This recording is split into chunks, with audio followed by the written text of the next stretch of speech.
Ala alihi wa ashabihi Rasulillah ajma'in. Untuk rekan-rekan sekaliannya, syukur kita kepada Allah yang telah memberikan kita rahmat dan karunia sehingga kita dapat berkumpul dalam perkuliahan pada hari ini. Salam berikan salam dan tentunya kita hadiahkan kepada baginda yang besar Muhammad sallallahu alaihi wasallam. Baiklah, sebelumnya perkenalkan nama saya Muhammad Atif Abdullah yang selaku sebagai moderator terhadap diskusi kita pada hari ini. Adapun pemateri kita pada hari ini yang pertama Fadri Kurniawan, yang kedua Proaktif Putra Gao akan menyampaikan gagasan mereka tentang pro-nya terhadap 3 periode jabatan seorang presiden. Baiklah, materi yang pertama akan disampaikan oleh Saudara Fadri Kurniawan. Silakan. Waalaikumsalam warahmatullahi wabarakatuh.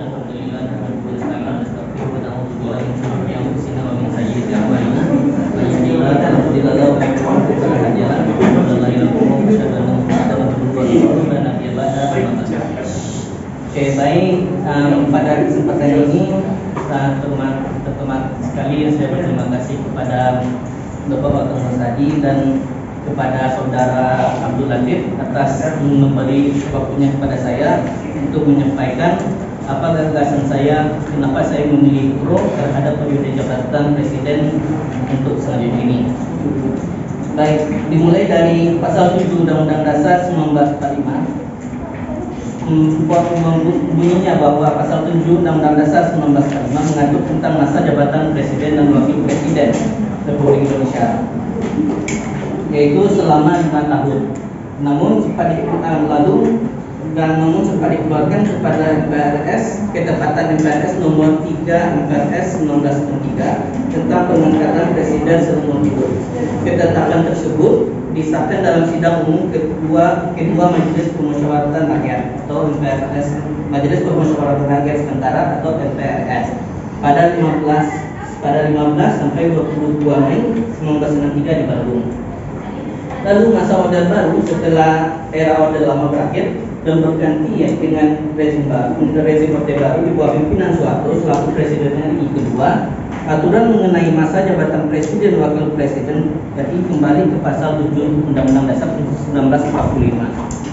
Hanya saja, meskipun masa jabatan telah dibatasi selama 5 tahun di setiap periodenya menurut pasal 7 Undang-Undang Dasar 1945, namun belum diatur mengenai batasan periode seseorang bisa menjabat sebagai presiden.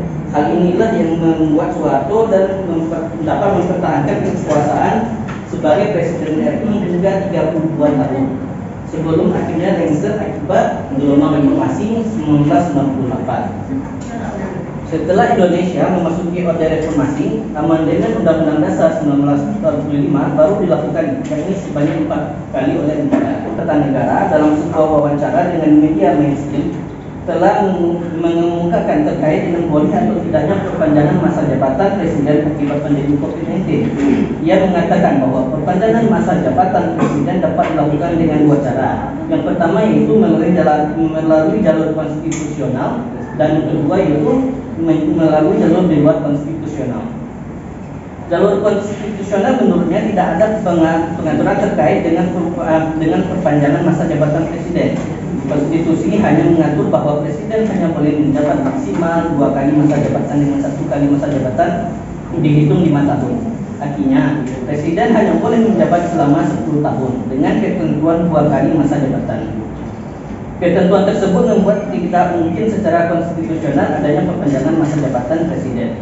Jika mau dilakukan, maka harus terlebih dahulu dilakukan amandemen atau perubahan konstitusi, yang kemudian dalam perubahan diagendakan untuk mengubah ketentuan masa jabatan presiden menjadi ada perpanjangan.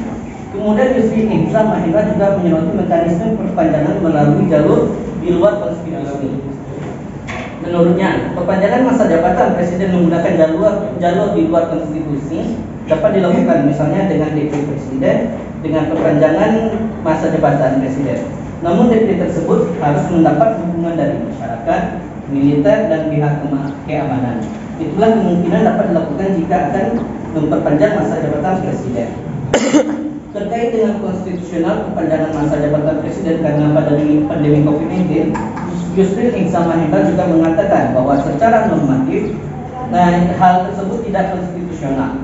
Tidak ada spesialisasi dalam konstitusi yang mengatur. Kami jika mau dilakukan perpanjangan masa jabatan presiden, maka harus terlebih dahulu dilakukan amandemen atau perubahan konstitusi yang kemudian dalam perubahan diagendakan untuk mengubah ketentuan masa jabatan presiden menjadi ada perpanjangan. Mungkin itu yang dapat kami sampaikan. Terlebih dan terkurangnya kami mohon maaf. Atas perhatiannya kami mengucapkan terima kasih. Wabillahi taufiq wal hidayah. Assalamualaikum warahmatullahi wabarakatuh. Baik. Waalaikumsalam warahmatullahi wabarakatuh.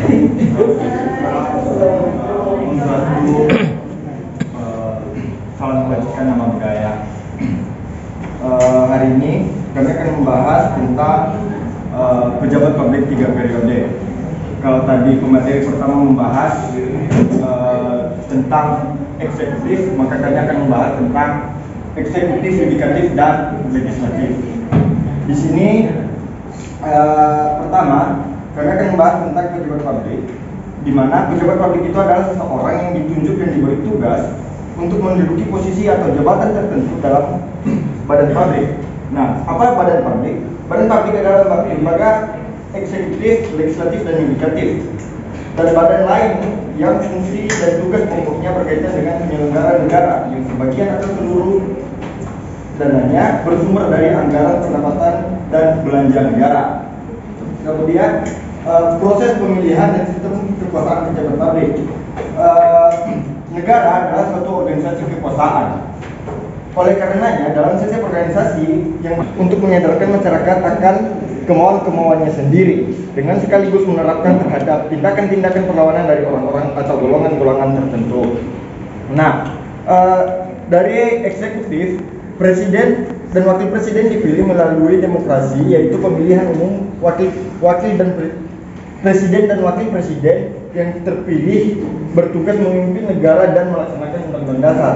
Kemudian di yudikatif, lembaga yudikatif adalah lembaga pemerintahan yang fungsinya mengawasi penerapan undang-undang dasar dan hukum yang berlaku. Lembaga yudikatif dan kekuasaan kehakiman kehadirannya tidak dapat dipisahkan, karena lembaga yudikatif adalah lembaga yang menjalankan kekuasaan kehakiman Indonesia. Kemudian di legislatif, anggota dewan yang terpilih bertugas mewakili rakyat selama 5 tahun, kecuali bagi mereka yang tidak bisa menyelesaikan jabatannya. Dasar hukum terlaksananya pejabat publik 3 periode, yaitu untuk mewujudkan terlaksananya pemilihan pejabat publik 3 periode tentunya terus mengalami berbagai proses yang sangat sulit. Berhubung undang-undang diharuskan untuk diamandemenkan, syarat dan ketentuan mengenai undang-undang dasar sendiri tercantum pada bab 16 Undang-Undang Dasar 1945 yang dari pasal 37 ayat 1 sampai 5. Kemudian alasan-alasan daripada mengamandemenkan suatu undang-undang dasar sendiri. Pertama, untuk menyempurnakan aturan dasar mengenai perlindungan maupun jaminan HAM. Kemudian kedua, dapat menyempurnakan aturan dasar mengenai tata negara. Ketiga, bertujuan untuk menyempurnakan aturan dasar negara ataupun kedaulatan rakyat. Keempat, untuk melengkapi aturan dasar yang sangat penting dalam penyelenggaraan negara. Nah, kesimpulan dari kami yaitu kiranya kita dapat menerima pemilihan pejabat 3 periode ini, meskipun pada pasal 7 Undang-Undang Dasar 1945 ada pembatasan di mana setiap pejabat publik hanya bisa menduduki jabatan yang sama selama 2 kali dalam masa periode satu jabatan, yaitu 5 tahun. Terima kasih. Dan kalaupun ada kata yang salah dan kurang, kami sangat memohon maaf atas hal ini. Terima kasih. Sama-sama. Waalaikumsalam. Enggak usah nanya.